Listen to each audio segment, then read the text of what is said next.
What's going on, y'all? It's John. I'm back with another video about Christian stuff. And you probably haven't heard of these people. Hopefully you have. But my girlfriend is in love with this woman. I mean, she's a part of her fitness program. I recently moved to Texas. She's like, yo, if you see this woman, you have to go say hi and FaceTime me and like say hello to this lady. So she's been following her for probably maybe about a year, since she's been like on her little fitness journey or whatever. And come to find out, her and her mans are like this cool Christian couple who talk about dating, and they have like a dope shirt they just put out, a clothing line called Disciple. Her boyfriend, I guess, was in sport. I don't know if it was collegiate, professional. I'm not sure. He looks like he played professional. He's pretty big. But she's like this fitness guru. I believe she's sponsored, or whatever the word is, by OnerActive, which is a pretty cool brand. The lady, she's British, and she's got a really cool story. I just recently bought some clothes from OnerActive from Sarah, which is the person that we're going to be looking at today, Sarah Ryan. So you got your little, you know what I'm saying. But we got the 50% off, so we appreciate you. I got her some cool stuff. But yeah, Sarah's all about like body positive, like getting in the gym, working hard, busting her butt, and just locking in. And my girlfriend loves you. So if you see this, comment, DM, because she wants to say hi. Like, she wants to say hi. I moved to Texas, so my girlfriend's like, I don't care what you do in Texas, but you've got to meet this chick. So what better way to do that than make a reaction video to some cool Christian stuff? But anyways, her and her boyfriend, they have this YouTube channel, or she has her YouTube channel. They're doing like a podcast or whatever. And the podcast is, Are You on God's Team? Being a disciple, encouragement to bring faith to your faith journey, to begin your faith journey. So they answered a series of questions, and we're going to get right into it, but I was only going to respond to one of their questions because I think it's valid to talk about.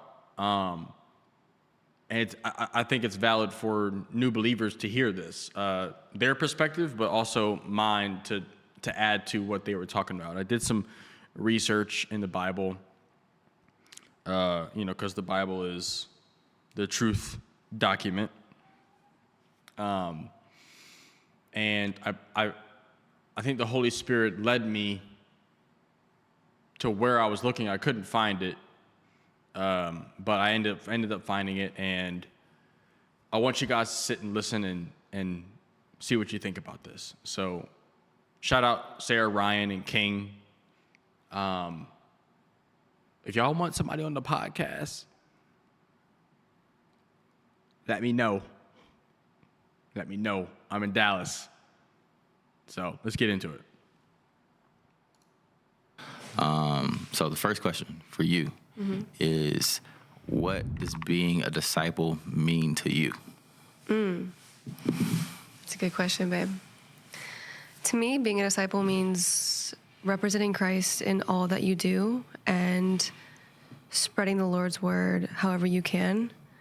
I think that, number one, recognizing that without the Lord's strength, without Jesus, we fall short every single time is the first acknowledgement that we have to make.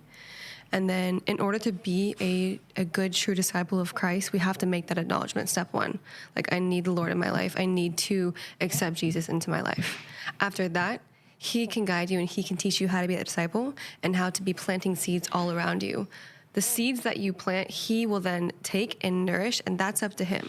Well, we have to make sure we're planting seeds through all that we do, through the way that we talk, the way that we act, the way that we carry ourselves, the way that we treat others, the way that we treat people we don't like, the way that we treat our friends, our family, in moments of, of struggle and moments where we just have to make sure we're constantly doing our best to represent Christ, represent the love of Christ.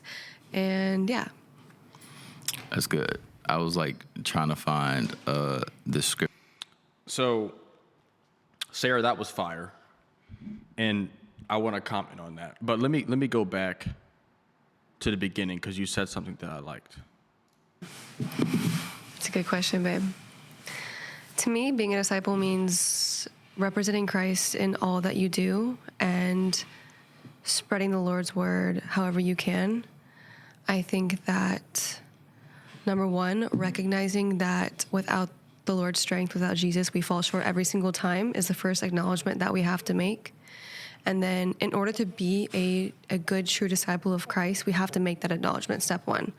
So that's huge because the issue is when people don't know God or Jesus, it's hard to take a shift and say, oh, I'm going to start relying on this thing that I can't see, or relying on this thing that doesn't give me instant gratification. That's the issue that a lot of Christians go through, including myself, because when we go through pain, when we go through hardship, when we get cheated on, when somebody does something bad to us, like we want that instant gratification. Like we don't like tension, which is, I think that's human. Nobody likes pain. Nobody likes to go through hard stuff, etc. But you use the word acknowledgement, and that word is so important because it's like, okay, this sucks, but my way is not working. Like, I cannot rely on what I have been doing for the longest time.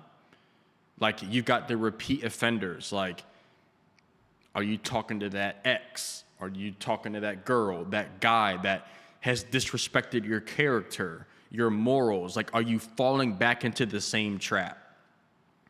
And Sarah, you say a true disciple is acknowledging that we can't do it without God, which is so powerful because I think, especially in today's age, like being a Christian is starting to become like, oh, you're a Christian, or, oh, you believe in God. And then like the series of questions comes, and people think that being a Christian is being this almighty, like perfect person every single day. But that is not what the gospel is about. Like if we were perfect, like Jesus wouldn't have came down to die on the cross for our sin, because the sin is us being imperfect and separated from God. So being a disciple is like, dang, like I'm going to have mishaps. I'm going to have challenges. I'm going to have sin. I can't rely on me. And then that's when this thing comes into place. The Bible, because it's like, oh, I can't rely on myself. The parties aren't working. The drugs aren't working. The alcohol, the suppression, whatever your vice is not working. And then you're like, okay, God, I can't do this. Like I need you. And then it's okay, well, what's the next step?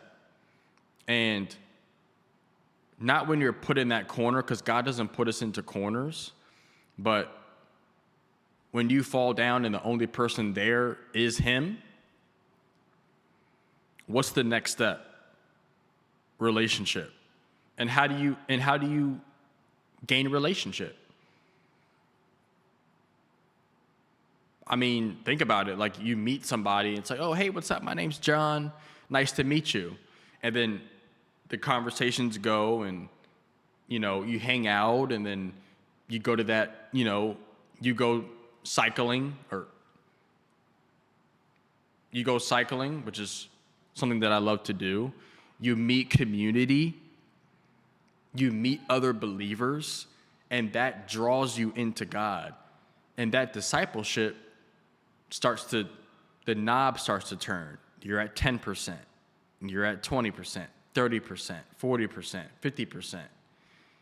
And it's not always from 0 to 100. We all have setbacks, we all have tension, we all have suffering. We all lose our faith sometimes. The disciples, the 12 that God chose, why so little faith when they were in the boat and the water was going crazy? They were in that sea storm. I don't even know what to call it. His disciples not recognizing him 3 times, they all go through that faith battle. So the acknowledgement that we cannot do it by ourselves is a fantastic first step. That's a fantastic first step. I love that you said that. And there was one more in the beginning that you said too. Representing Christ in all that you do and spreading the Lord's word however you can. That was it right there. Spreading the Lord's word. People, Christians, people that don't know God. There's this guy named Paul in the book. He was not an eloquent speaker. And I'm going to touch on this. It talks about it in 1st and 2 Corinthians. Paul used to do really bad things to people that actually believed in God. He used to kill them. God used him not to walk around and baptize people, but to spread the good news or the gospel, Jesus dying on the cross for our sin. But he was not an eloquent speaker. He believed in simplicity and talking about Jesus. And it wasn't about the special words that he chose. It wasn't about the presentation. He wanted people to remember the message and remember Jesus. He didn't want people to remember what he said, but he wanted people to remember the power of God. And that's in 1 Corinthians. Let me go to it right quick. Here it is. Paul says, "And my message and my preaching were very plain. Rather than using clever and persuasive speeches, I relied only on the power of the Holy Spirit.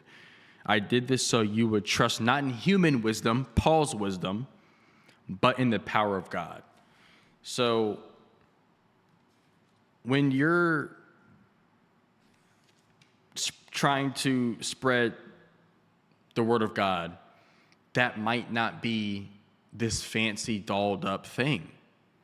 It might be the sorrow and pain that you went through.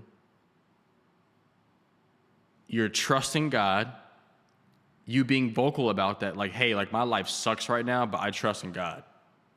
Jeremiah 29:11. I've got good plans for good hope and good future. And sometimes that's all people need. Sometimes that's all people have. They don't have the knowledge. They can't recite verses, but they trust in God. And that is a huge step. So being a disciple, spreading the word might not be teaching the word of God yet.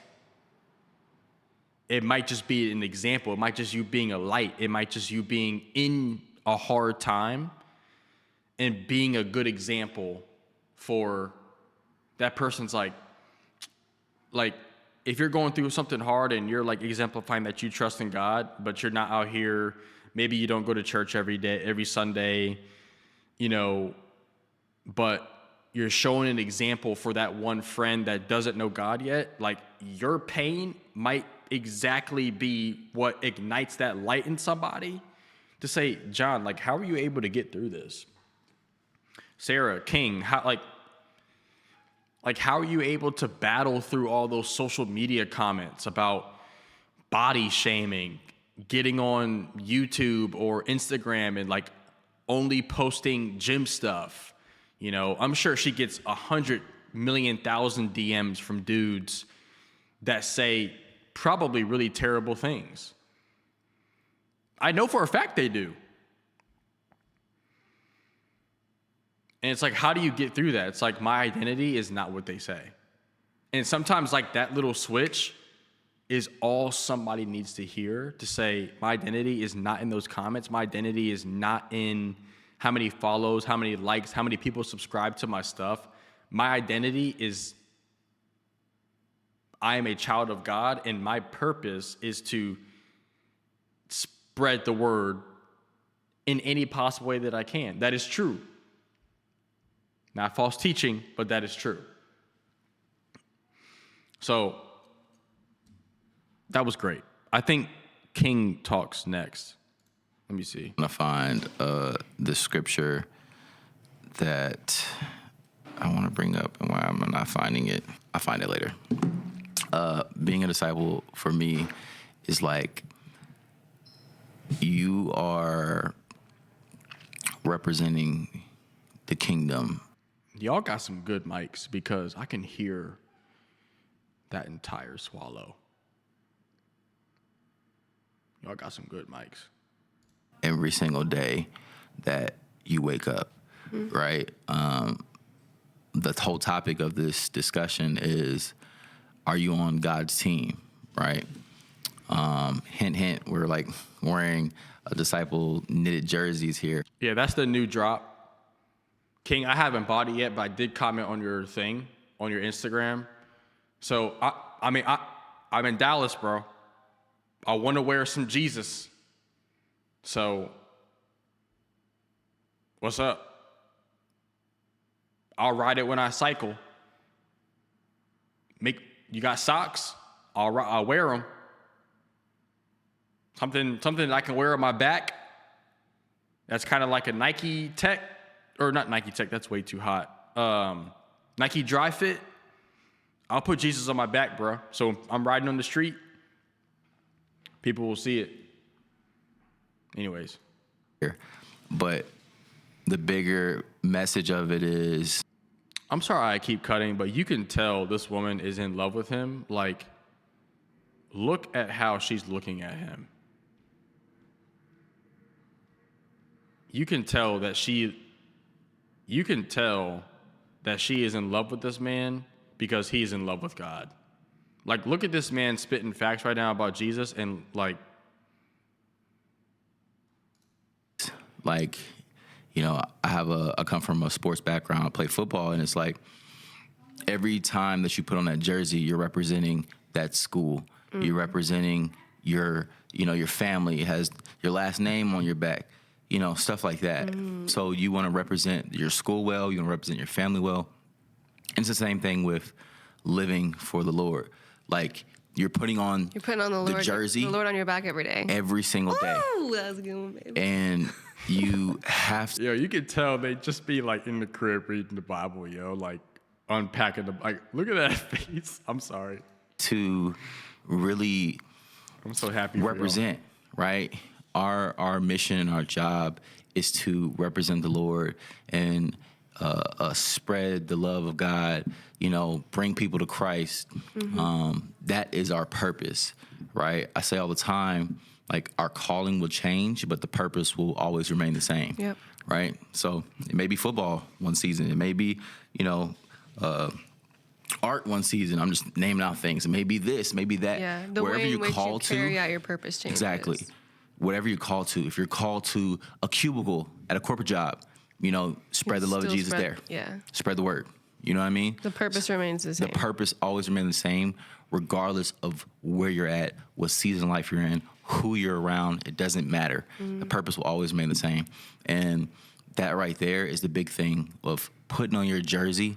That's like, die to your flesh daily. Like, putting on your jersey daily and really going out in the field and representing Christ. Yeah. That is what being a disciple is. Yeah, and like your actions and who you are need to line up with who you say you are. Exactly. If you say you're a representation of Christ, but then you're doing things that don't look like you are, you're saying things, you're cussing, like, that's confusing. That confuses somebody that hasn't really gotten to know God yet or hasn't come to meet Jesus yet. If you're saying you represent them and then you turn around and you're trying to push them to God and you turn around and you do confusing things that don't align, that confuses people. And we do not serve a God of confusion. We can serve a God of peace, Period. So, King, fantastic. I want to add something. when this world is filled with anxiety, we have we have people actively battling anxiety and depression. And when Jesus got on the cross, I want y'all to realize something. He put our last name on his back. He put our anxiety on his back. He put our anxiety on his back, our depression on his back, our confusion on his back, our loneliness on his back, our pain on his back, our last name on his back. So we can walk with his name in front of us and behind us, just like the jersey metaphor that he used. So if you don't know anything, Jesus got on the cross and felt all of the things you think that are impossible to overcome, was placed in the tomb, was in there for 3 days, and rose again, and overcame the pain of being crucified on the cross. I want you to think about something. Look in your friend group, look in your family, look at everything you have in your life, look at yourself in the mirror, and say, somebody loved me enough to literally die in his flesh and feel all the worst possible feelings. Just the nails in his hand, the thorn crown, like they judged him, they spit on him. I want you to imagine like your best friend doing that for you. And would you ever turn your back on them? Would you ever not want to be near them and thank them because they did that for your life? That's what Jesus did. That's exactly what he did. So if you don't know anything about Jesus, he died for you. And that's a tall order. That's a tall order. I know, I'll take a bullet for you, but like, are you really gonna? That's a tall order. So he got on the cross to and put our name on his back, so we could live again today, so we can have life again today, so we can have freedom, joy, and peace. They are very obtainable things. So, like I said earlier, I was going to talk about 2 Corinthians, and Paul is talking to the city of Corinth, and I think this is his third ministry. And the Corinthians are being persuaded of these false teachers. And Paul is talking about this verb of boasting. And Paul doesn't want to boast, but he does for a specific reason. He tells the city of Corinthians that these false teachers, they're not going to get stoned for Jesus and the good news. They're not going to get whipped 39 times. I'll read it. So he says, he's talking about these false teachers. He says, but whatever they dare to boast about, I'm talking like a fool again. And he's saying I'm talking like a fool because he doesn't want to be foolish and make this thing all about him. He wants it to be about God, but he's like, y'all are getting persuaded by these people that really aren't about that Jesus life. So he's calling himself a fool because he normally wouldn't talk about himself, but he stands his authority that he has with God as a disciple because of the things he's about to talk about. I dare to boast about it too. Are they Hebrews? So am I. Are they Israelites? So am I. Are they descendants of Abraham? So am I. Are they servants of Christ? I know it sounds like a madman, but I have served far more. I have worked harder, put in prison more often, been whipped times without number, and faced death again and again. 5 different times the Jewish leaders gave me 39 lashes. 3 times I was beaten with rods. Once I was stoned. 3 times I was shipwrecked. Once I slept a whole night and a day adrift in the sea. I traveled on many long journeys. I have faced danger from rivers and from robbers. I have faced danger from my own people, the Jews also, as well as the Gentiles. I have faced danger in the cities, in the deserts, and on the sea. And I have faced danger from men who claim to be believers but are not. I have worked hard and long, enduring many sleepless nights. I have been hungry and thirsty and have often gone without food. I have shivered in the cold without enough clothing to keep warm.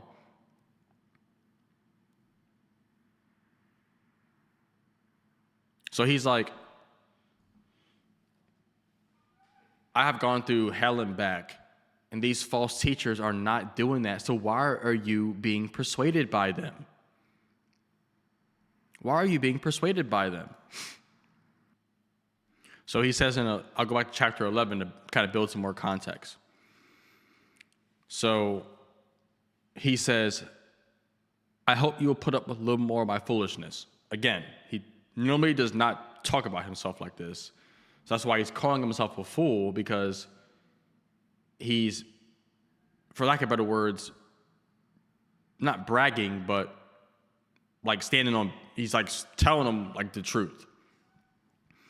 Please bear with me, for I am jealous for you with the jealousy of God himself. I promise you as a pure bride to one husband, Christ. But I fear that somehow your pure and undivided devotion to Christ will be corrupted, just as Eve was deceived by the cunning ways of the serpent.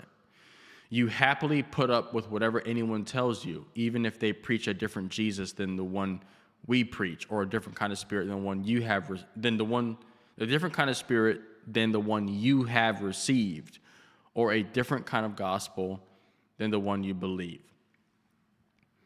So they're like, the Corinthians are listening to anything. And Paul goes to he says he's a fool himself, because he talks about all, like I just said, all the things that he's suffered, because as a disciple, Jesus went through pain, so we are subject to pain as disciples, as humans in general.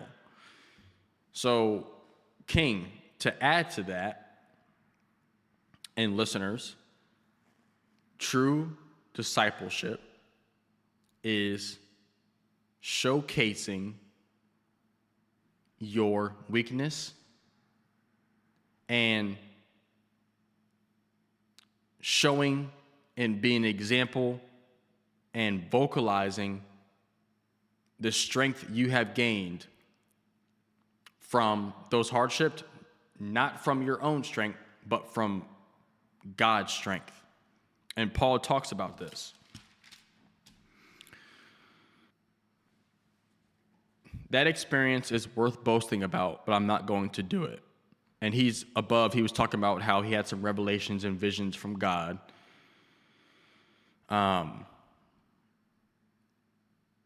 And he's like, it's not worth talking about it, because if I wanted to boast, I would be no fool in doing so, but I would be telling the truth. But I won't do it, because I don't want anyone to give me credit beyond what they can see in my life or hear my message, even though I have received such wonderful revelations from God. So he's being humble. He's like, yo, I've seen some stuff, but it's not worth talking about it, because I don't want you to look at me. I want you to look at God. So to keep me from becoming proud, I was given a thorn in my flesh, a messenger from Satan to torment me and keep me from becoming proud. So he doesn't talk about this, but some Bible scholars think he got sick, some kind of malaria, epilepsy, something that kept him reliant on God because of his physical handicap. So in verse 8, 3 different times I begged the Lord to take it away. So like the question is, what is it? Each time he said, my grace is all you need. This is God talking. My grace is all you need. My power works best in weakness. So now, this is Paul talking, so now I am glad to boast about my weakness, so that the power of Christ can work through me. That's why I take pleasure in my weakness and in insults, hardships, persecutions, and troubles that I suffer for Christ. For when I am weak, then I am strong. That is true discipleship. Because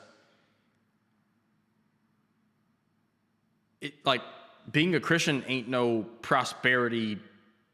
Like, once you believe in God, everything's going to be fantastic. Like, we really out here in the trenches. Like, my dad died at 56. for a little bit, I was like, God, like, what's going on? Like, why'd you take my pops? But I didn't realize that the death that I was experiencing in my life was bringing me and my family and my brother and my sister and my aunts and uncles and everybody around my dad new life, because he had victory, not physically, but spiritually. He had victory in his weakness. His weakness brought him that much closer to God because he had to rely on him. His body couldn't do anything, couldn't lift weights, he couldn't walk, could barely talk. So I want you to, if you take anything from this episode, is your weakness, one, God is right there. And he says it, my grace is all you need, my power works best in weakness. He might not heal your physical deficiency. His plan is his plan. However he decides to use your physical pain is up to him. It is for good. But boast about your weakness, because people see that. Some people don't like to talk about their weaknesses. That's a whole nother conversation. But if you boast about your weakness, not walking around saying, oh, like, I got depression, like, yeah, like, go depression. But it's like, I've got depression, my life is hard, but God is there for me. I pray, I read his word, God is there for me. And as you read your word and you pray, a lot of people miss this. When you pray, make sure afterwards you listen, because God will speak to you through a song, through a person, through an experience, through a dream, through a vision, through a hardship. Whatever he decides to speak to you through, he will speak to you through that pain. So, and then, as Sarah said, spreading the word, it might not be knowing the Bible. It just might be going through pain as a human being that we're all subject to. And that is what is relatable. That is what people can relate to. I got cheated on. You know, I didn't get into that college, or like whatever your pain is, that is what is physically tangible and evident to what we can see, unless you don't talk about it. And it's like, dang, if they can get Sarah through that, and she believed in God, and that's what she clinged on to, and pushed to the tension of losing faith. God, are you there? Where are you? I don't feel you. But having faith, persevering, and then he shows up, and she gets that redemption. King gets that redemption. That is what is relatable. That is what draws people to Christ. That is what brings that friend you've been talking to say, what's this Bible thing you keep talking about? And the snowball effect goes. But you've got to be true, because you don't want to be one of them false teachers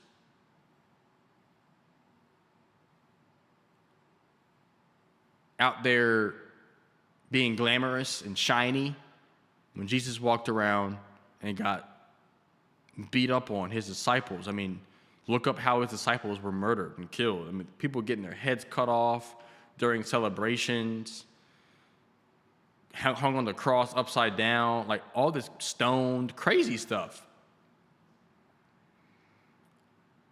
Them false teachers aren't going through that. They face hardship like, oh, I'm out. I'm going home.